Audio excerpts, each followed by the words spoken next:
everybody, welcome to my branding series. Today we'll be talking about visual branding and ways to create your design language for your business, your personal business, so that it could help resonate with customers and really just maximize every part and aspect of your visual experience. Part of building a very strong, cohesive brand is really by defining certain things in your visual language that you reflect on and you really stick to time and time again as you're making different business decisions, different design decisions.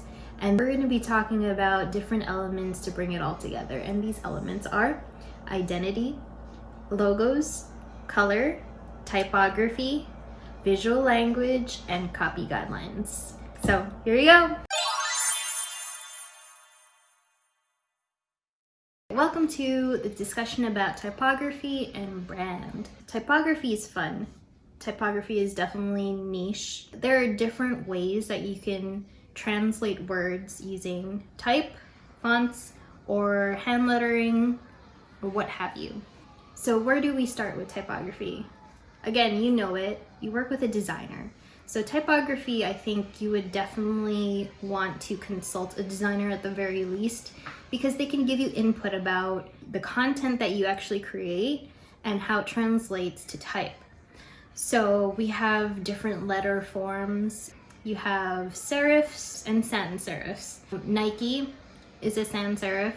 Serifs are a little bit more traditional. Think of Times New Roman when you type out a letter on Microsoft Word, or think of the New York Times. Those are serif fonts. They have foots, we call them feet, on the base of the letter. Anyway, without going too far into typography, work with a designer and they could help really maximize how you want to express your content. I really do believe that the typography or the font that you choose really affects the design and the colors. So it's all kind of like a mix. It's, think of it like a dish or Sunday roast. There are all these different ingredients that have to work well together, and typography is one of them. What I like to do is, for branding, I like to give a brand 2 fonts. One font is it's okay, but it's a little boring. 3 or 4 is like identity crisis. So fonts can be varying. Like if you mix 3 different fonts, it could say 3 different things and just be very confusing visually for a customer.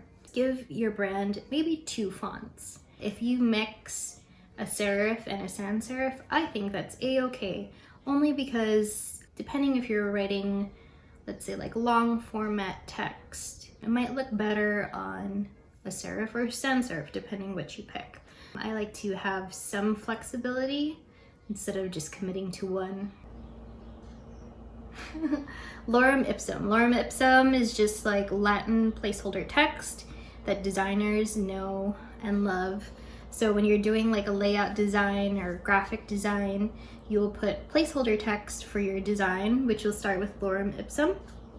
That's before actual real content comes in. So lorem ipsum is very near and dear to my heart. It's, it was there in the beginning of my design career. Yep, so this lorem ipsum here is a scripty font, and I think it was actually custom made for this company. It might just be custom lettering, which is also very nice and very bold for your visual brand. Just to recap again, work with a designer. Remember, the fonts or typeface that you use plays into the designs that you create. Oh, I forgot one more thing. Remember that invisible house we were talking about? Well, in this house, you do have your logo, and you imagine your logo in, like I talked about, different colors from your palette. Sometimes it's super nice when the name of your brand on your logo has the same typeface that you use. This is not mandatory. A lot of companies don't do that, but I think it's just a good way to bring everything together. Let's just say, for example, the name of your brand is Honey. On your logo, you have some graphic, and then below it says Honey. If you have Honey in your chosen typeface of your brand, I think that's good. Again, you don't have to do that, but that's another good try. So yep, that's all I have to say about typography. Again, I know people. Let me know if you want to know people too. And in the next video, we'll be talking about visual language. So I'll see you there.